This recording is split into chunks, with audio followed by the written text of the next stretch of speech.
Welcome back అండి. Malayalam actress Nazriya గారు and Fahadh Fazil వీళ్ళిద్దరూ డివోర్స్ తీసుకుంటున్నారా? ఇంటర్నెట్లో వైరల్ అవుతున్న ఇన్స్టాగ్రామ్ పోస్ట్కి అసలు అర్థం ఏంటి? నజరియా గారు చేసిన పోస్టు డివోర్స్కి సంబంధించింది కాకపోతే సమంత గారు ఆ పోస్ట్ని ఎందుకు లైక్ చేశారు? అన్నిటినీ మించి నజరియా గారు యాక్ట్ చేసిన సూక్ష్మదర్శిని అనే సినిమా హిట్ అయిన తర్వాత ఆ సక్సెస్ని కూడా ఎంజాయ్ చేయలేనంత ట్రామా ఏమై ఉంటుంది? వీటన్నిటికీ ఆన్సర్ ఈ వీడియోలో తెలుసుకుందాం. బట్ దానికంటే ముందుగా ఈ వీడియోని లైక్ చేయండి అండ్ ఛానల్లో ఉండే కంటెంట్ని ఒకసారి చెక్ చేయండి. కంటెంట్ నచ్చితేనే సబ్స్క్రైబ్ చేసుకోండి. Coming back to the point, అసలు ఈ డివోర్సు ఇవన్నీ ఎక్కడ మొదలయ్యాయో ఒకసారి చూద్దాం. బేసిక్గా సెలబ్రిటీస్ అందరూ ఒకరి నుంచి ఒకరు దూరం అవ్వాలనుకుంటే వాళ్ళు ఫస్ట్ చేసే పని ఈ ఇన్స్టాగ్రామ్లో ఒక ఎమోషనల్ పోస్ట్ పెట్టడం, ఒకరినొకరు అన్ఫాలో చేసుకోవడం, వెంటనే ఇమ్మీడియట్గా డివోర్స్ తీసుకోవడం. అసలు ఇలా కూడా బ్రేకప్ చెప్పొచ్చా అని నాకు ఫస్ట్ తెలిసింది ఎక్కడంటే బిగ్ బాస్ షో నుంచి బయటకు వచ్చాక వినయ్ షణ్ముఖ్ అండ్ దీప్తి సునైనా ఇన్స్టాగ్రామ్లో వాళ్ళు ఇలాంటిది ఒక ఎమోషనల్ పోస్ట్ పెట్టి అండ్ ఒకరినొకరు అన్ఫాలో చేసుకున్నారు. ఇమ్మీడియట్గా బ్రేకప్, మేము విడిపోతున్నాము అని ప్రపంచమంతా కనిపించేటట్టు పోస్ట్ పెట్టి మరీ చెప్పడం నా లైఫ్లో అదే మొదటిసారి చూడటం. లేదు వాళ్ళకంటే ముందే ఇంకెవరైనా ట్రై చేశారంటే ఒకసారి కామెంట్లో మెన్షన్ చేయండి, చూద్దాం ఎవరైనా ఉన్నారేమో అని. అండ్ వాళ్ళ తర్వాత నేను చూసిన అతిపెద్ద షాకింగ్ ఇన్సిడెంట్ ఎవరిదంటే సమంత గారు అండ్ నాగ చైతన్య గారు. వీళ్ళిద్దరు కూడా అంతే, సేమ్ ఇలాగే ఇన్స్టాగ్రామ్లో ఒక ఎమోషనల్ పోస్ట్ పెట్టడం, ఒకరినొకరు అన్ఫాలో చేసుకున్నారు, within no time divorce తీసుకున్నారు. ఇప్పుడు అదే దారిలో నజరియా అండ్ ఫహద్ ఫజిల్. ఈ పోస్ట్ బయటకు వచ్చినప్పటి నుంచి చాలామంది అనుకునేది ఏంటంటే చిన్న వయసులోనే మ్యారేజ్ చేసుకోవడం వల్ల ఆ బ్యాలెన్స్డ్ రిలేషన్షిప్ని హ్యాండిల్ చేయలేకపోవడం వల్ల ఇదంతా జరుగుతుంది అని కొంతమంది అనుకుంటారు. పిల్లలు పుట్టకపోవడం వల్ల ఇదంతా అని ఇంకొందరు. 10 ఏళ్ళ వయసు తేడాతో ఏ రిలేషన్షిప్లో కూడా ఎక్కువ కాలం ఉండలేరు అని కొంతమంది అనుకుంటారు. ఇంకొంతమంది ఫహద్ ఫజిల్ గారికి ఏదో పర్సనల్ ట్రామా ఉంది, అందువల్లే నజరియా ఈ డెసిషన్ తీసుకుందని ఇంకొంతమంది అంటారు. ఇవన్నీ పుకారులు లేదా అపోహలు. అయితే అసలు క్వశ్చన్స్ ఏంటంటే నజరియా గారు రీసెంట్గా ఒక పోస్ట్ పెట్టారు. అసలు ఆ పోస్ట్లో ఏముంది?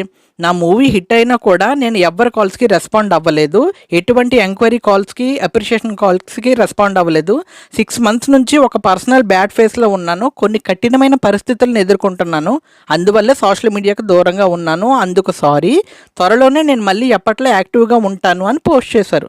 సో ఇప్పుడు అందరూ అనుకునేది ఏంటి? ఆ 6 months డిఫికల్ట్ టైం ఏంటి, త్వరలో చెప్పబోయే న్యూస్ ఏంటి, ఇదంతా డివోర్స్లా ఉందేంటి అని జనం ఒక పక్క నుంచి అనుకుంటుంటే సడన్గా within no time Samantha గారు ఆ పోస్ట్ని సపోర్ట్ చేస్తూ ఒక లవ్ సింబల్ పెట్టారు. అంతే, కన్ఫర్మ్, ఖతం, bye bye, tata, good bye, గయా. సో సమంత గారు లాగే నజరియా గారు కూడా ఫహద్ ఫజిల్ గారికి డివోర్స్ ఇచ్చే ప్రాసెస్లో ఉన్నారా అని చాలామంది అనుకుంటున్నారు. యాక్చువల్లీ ఇండియా టుడే ఆర్టికల్ ప్రకారం నజరియా గారు ఎక్కడ కూడా తన మ్యారేజ్ లైఫ్ గురించి కానీ ఫహద్ ఫజిల్ గారి గురించి కానీ ముఖ్యంగా డివోర్స్ గురించి కానీ మెన్షన్ చెయ్యలేదు. ఇలా ఎన్నో రూమర్స్ వస్తూనే ఉన్నాయి, కానీ అన్ని రూమర్స్లో కల్లా బలమైన రూమర్ అండ్ కరెక్టే కదా అనిపించే రూమర్ ఏంటంటే పెళ్లికి ముందే ఫహద్ ఫజిల్ వాళ్ళ ఫ్యామిలీ నజరియాకి పెళ్ళి అయ్యాక మూవీస్ చెయ్యకూడదు అని ముందే చెప్పారు. అండ్ దానికి నజరియా గారు కూడా ఓకే చెప్పారు. కొన్నాళ్ళు కామ్గా ఉండి మళ్ళీ మూవీస్ చేయడం స్టార్ట్ చేశారు. అంత గ్యాప్ వచ్చాక కూడా అదే లవ్ అండ్ సపోర్ట్ ఫ్యాన్స్ నుంచి రావడంతో తన కెరీర్ మీద ఫోకస్ చేయాలని ఫిక్స్ అయ్యి ఇంకా పిల్లలు ఇవన్నీ పోస్ట్ పోన్ చేశారని, ఇప్పటికే 42 ఏళ్ళు వచ్చేసాయి కాబట్టి ఫహద్ ఫజిల్ పిల్లల కోసం అడుగుతున్నట్టు, కెరీర్ పీక్లో ఉండగా తనకు తల్లి అనిపించుకోవాలని లేదు అన్నట్టు, అవసరమైతే డివోర్స్ అయినా ఇస్తానని అంటున్నట్టు చాలామంది ఇంట్రెస్టింగ్గా ఆ కైండ్ ఆఫ్ అలిగేషన్స్ వేస్తున్నారు ఆమె మీద. బై గాడ్స్ గ్రేస్ ఇది మాత్రం నిజం అవ్వకూడదని చాలామంది అనుకుంటున్నారు, ఇంక్లూడింగ్ మీ. ఎందుకంటే ఇందులో ఉన్న సెకండ్ వర్షన్ ఏంటంటే సమంత గారు కూడా దీనికి లైక్ చేశారంటే మేబీ సేమ్ ఇన్సిడెంట్ సమంత గారి లైఫ్లో కూడా జరిగాయేమో, అందుకే నజరియా గారికి సపోర్ట్ చేస్తూ లైక్ చేశారేమో అని చాలామంది అనుకుంటున్నారు. మేబీ ఈ కారణాల వల్లే నజరియా అండ్ ఫహద్ ఫజిల్ గారు విడిపోతే మీ సపోర్ట్ ఎవరికి? కెరీర్నే నమ్ముకుని ఫ్యామిలీని కూడా పక్కన పెట్టిన నజరియా గారుక ఎంత రంగుల ప్రపంచంలో బ్రతుకుతున్నా నిజ జీవితంలో ఉండే బంధాలకి పిల్లల యొక్క విలువల కోసం అడుగుతున్న ఫహద్ ఫజిల్గా ఎవరికి సపోర్ట్ చేస్తున్నారు అనేది కామెంట్ చేయండి. Thanks for watching.